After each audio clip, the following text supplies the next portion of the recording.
Oke semuanya, kenalin nama gue Hakim. Di sini gue akan coba simulasiin gimana sih cara pakai ChatGPT gitu kan, cara belajar lewat GPT. Dan di sini gue akan coba bikin series tentang bagaimana penggunaan GPT dalam kehidupan sehari-hari, baik dalam perkuliahan, penugasan, bahkan hingga studi kasus seperti membuat bisnis seperti apa dan lain-lain. Mungkin langsung aja ya. Oke, di sini kita benar-benar mulai dari nol. Kita nggak ada riwayat apapun ya. Di sini coba kita tanya dulu kepada GPT-nya. GPT, aku ingin membuat bisnis. Anggap aja kita nggak tahu bisnis apa yang bagus di tahun 2025 misalnya. Kita kan udah di akhir 2024 nih. Bisnis yang bagus di tahun 2025 apa sih?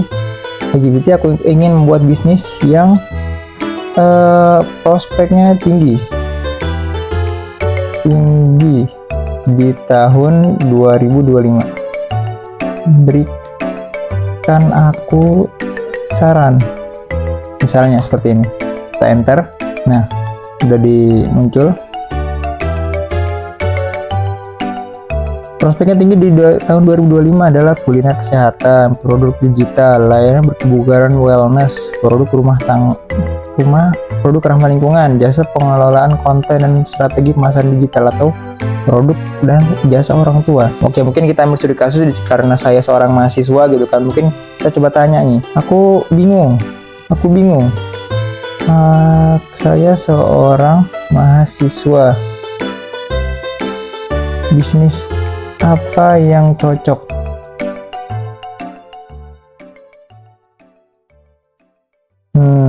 Sebagai mahasiswa tidak memerlukan modal besar. Kasih tahu, mahasiswa itu nggak punya modal besar, atau bisa dikerjakan sambil kuliah yang otomatis nggak bisa full time atau part time gitu kan bahasanya. Yang pertama, GPT ngasih tahu jualan online produk kecil dan populer. Ngasih tahu juga penjelasannya jualan produk kecil, sedang tren aksesoris, case HP custom, produk eco-friendly, platform e-commerce dan medsos, tempat kamu mempromosikan tanpa harus membuka toko fisik. Jelasin sampai cara promosinya. Oke, coba yang kedua nih, layanan desain konten, reseller dan dropshipper, kuliner ringan atau minuman, bisnis edukasi atau les privat, sosial manajemen atau untuk UMKM lokal. Apa ya? Oke, mungkin di sini kita akan coba ambil ini deh. Layanan nih, misalnya kita ambil ini kuliner ringan dan minuman gitu kan. Nah, misalnya kita ambil di industri kuliner ya. Ini kan nomor 4 nih, kita coba nomor 4. Sepertinya nomor 4 menarik.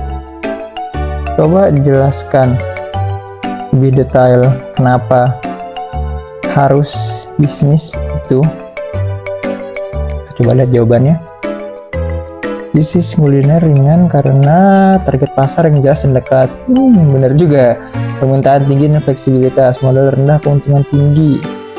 Terutama jika mulai dari rumah, misalnya cemilan teliti, peluang bisnis, versi perkembangannya seperti ini, promosi gampang dan low cost, bisnis ini fleksibel, menurut masyarakat cocok ngomong ini.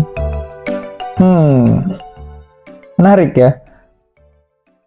Coba kita bedah satu persatu ya. Target pasar yang jelas, kamu bisa langsung jualan ke teman sekelas, asrama, atau grup mahasiswa gitu kan. Oke, di sini GPT-nya udah ngejelasin untuk ini sih, cukup jelas bagaimana progres bisnisnya ya. Mungkin kita tanya lebih detail. Oke, lalu barang apa yang harus aku jual? Yang jika misalnya misalnya aku tinggal di daerah ini deh, di daerah pedesaan misalnya. Barang apa yang harus aku jual jika aku tinggal di daerah pedesaan? Misalnya nih, daerah pedesaan. Kalau di kota mungkin udah banyak ya. Kalau di pedesaan ini mungkin lebih khas atau lebih sulit mendapatkan ide-ide dan bahan gitu kan. Kita coba lihat ya. Produk makanan cemilan lokal, produk pertanian atau hasil bumi kemasan, produk perlengkapan rumah tangga murah, bibit tanaman dan pupuk organik, aksesoris atau pakaian harian yang terjangkau, minuman segar, es krim sederhana, layanan kebutuhan sehari-hari. Ambillah kita yang nomor 6, minuman segar dan es krim sederhana. Aku suka nomor 6 misalnya. Kita mau jualan es krim ya contoh nih. Di desa kan tadi udah bilang. Aku suka nomor 6. Coba jelaskan bisnis prosesnya. Proses.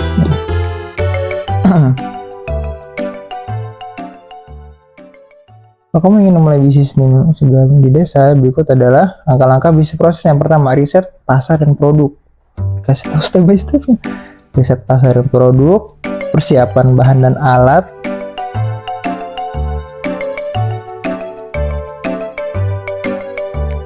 produksi, pemasaran dan penjualan, pemberian diskon,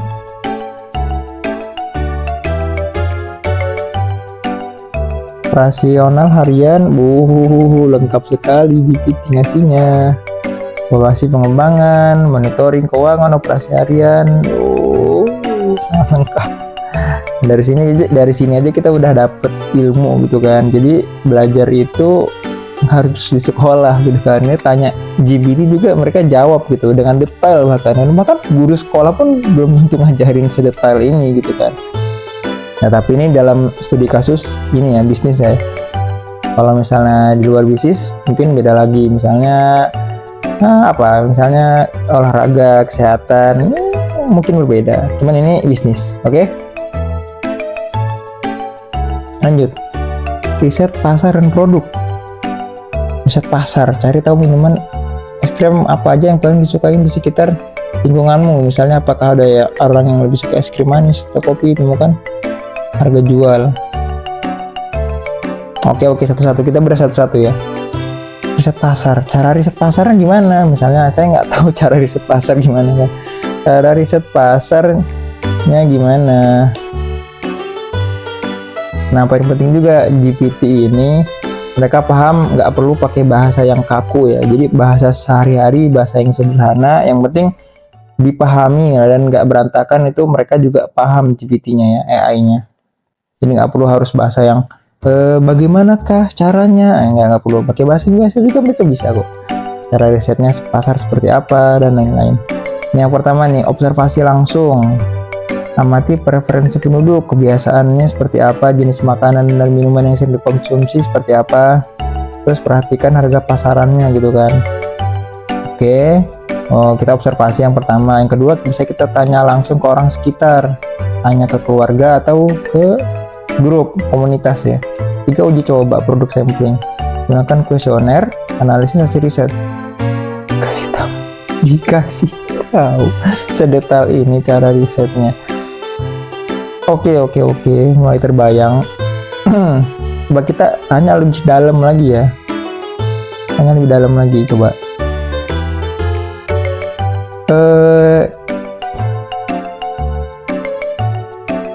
Jika aku ingin nanya sorry salah prompt. Aku nggak tahu, misalnya kita pakai bahasa yang biasa-biasa yang nggak perlu bahasa format. Aku nggak tahu caranya nanya ke mereka, dapatkah kau membantuku?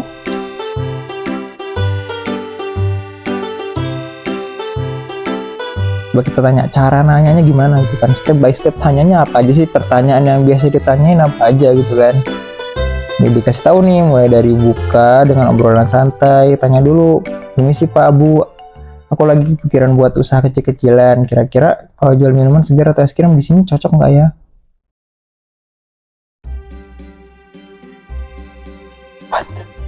Sampai pertanyaannya didikte, kata-katanya pertanyaannya apa aja buat riset.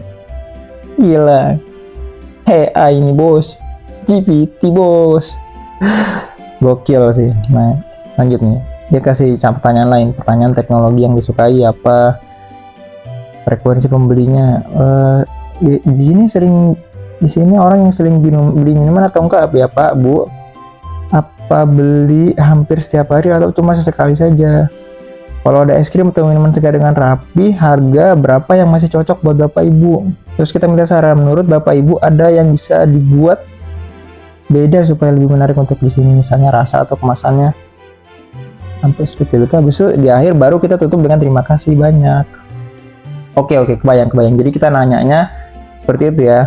Buka obrolan santai, tanya produknya, tentang pembelinya seperti apa, tentang harga, minta sarannya 5 dan 6 buat penutupan dan ucapan terima kasih. Jadi ada 6 step dari GPT ya. Ini bisa dipraktekin langsung dan ini udah sangat jelas banget, tinggal tanya aja ke orang-orang sekitar ya. Oke, mungkin kita balik ke atas lagi tentang misalnya nih apa ya, bahannya apa aja ya, bahannya apa saja buat bikin es krim. Kita tanya nih, bahan es krim apa aja sih, kan kita membuat bisnis es krim ya, misalnya bahan dasar untuk es krim, susu cair, krim kental, gula pasir, vanila cair, ada bahan tambahan sesuai rasa, ada rasa coklat, stroberi, buah-buahan, lain-lain, rasa kopi opsional. Oh, toppingnya coklat chips, kacang karamel. Cara membuat sampai cara membuat es krimnya dikasih tahu. Jadi nggak cuman ingredient bumbu-bumbunya juga, bahkan sampai cara membuat es krimnya dikasih tahu. Oke, kita buat lebih detail nih, kita tantang lagi GPT-nya ini. Cara membuat es krim sederhana. Aku mau es krim yang tidak biasa. Tulis dulu, aku mau es krim yang nggak biasa, es krim yang berbeda gitu, dan otomatis rasanya juga berbeda. Krim teh hijau dan jahe. Teh hijau, krim jahe emang ada? Es krim teh hijau dan jahe. Oke, ini menarik ya. Gimana rasanya es krim jahe gitu kan? Es krim santan, nangka atau kelapa muda. Es krim rasa kopi, kacang mete. Mungkin rasa kopi beberapa orang udah pernah bikin ya. Yang mete juga udah. Es krim keju dengan slice strawberry, mangga. Es krim kunyit enggak es krim kunyit gimana rasanya? Kadang-kadang memang agak ngaco ya, maksudnya tetap harus difilter, nggak bisa kita telan mentah-mentah, namanya AI ini. Tergantung kitanya, kita maunya seperti apa sih. Es krim yogurt madu dan kayu manis. Sih yogurt madu enak kayaknya sih. Oke, yogurt madu. Oke, mungkin kita sekarang kita lanjut. Bagaimana cara pemasarannya? Bagaimana cara pemasarannya? Kita tanya lagi nih.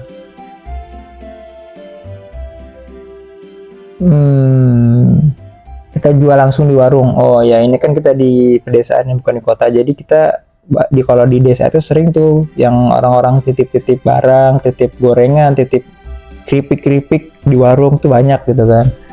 Titip warung tuh dijual, bisa terus promosi di media sosial, Instagram, di TikTok, itu juga bisa ya. Apalagi sekarang kan media sosial udah dikonsumsi oleh semua lapisan masyarakat, baik di kota, di desa, semuanya udah pakai media sosial gitu kan. Terus coba teknik sampling tester gratis, dikasih strateginya juga buat paket hemat, promosi khusus, promosikan es krimmu di acara lokal. Jadi kita bikin event, kita collab lah gitu kan, kita ada acara apa, kita bisnis di situ, mitra dengan bisnis lokal, manfaatkan packaging yang menarik, dengarkan masukan atau testimoni pelanggan. Oke, anggap nih kita ambil promosi di media sosial. Gimana cara promosinya? Oke, sekarang bagaimana strategi cara promosi di media sosial? Terus kita tanya ya, cara strateginya gimana nih? Buat akun konten media sosial yang menarik, pilih platform yang tepat. Misalnya ini GPT nyaranin buat pakai Instagram, Facebook, dan TikTok. Instagram sangat cocok untuk bisnis makanan karena visual yang menarik dan bisa langsung menangkap perhatian. Oke. Desain profil menarik, konten visual yang memikat, foto video berkualitas tinggi gunakan video, proses pembuatan, Instagram Stories dan Reels. Jadi pertama GPT bilangnya buat akun sosial media yang menarik. Jadi kita desain yang bagus gitu lah, mulai dari profilingnya gimana, bio-nya seperti apa. Terus GPT bilang kita pakai sosial media yang umum aja lah, yang TikTok, Instagram. Kita coba tes gitu kan, terus kita bikin kontennya, foto videonya harus bagus, bikin penawaran juga, kasih diskon gitu kan, terus buat hashtag yang relevan, contohnya nih misalnya es krim kampung, es krim pedesaan, es krim unik, boleh juga. Ya mungkin nih target pasarnya, tapi kita belum tahu nih target pasar. Hashtag trending es krim lovers, kolaborasi dengan influencer lokal, minta testimoni pelanggan, konten edukasi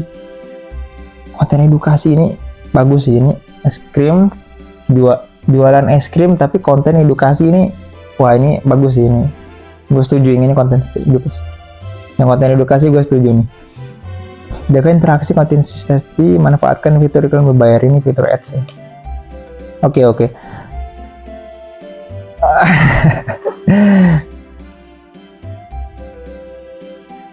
Oke, untuk yang konten edukasi, oke. Sekarang kita coba tanya target pasarnya siapa sih?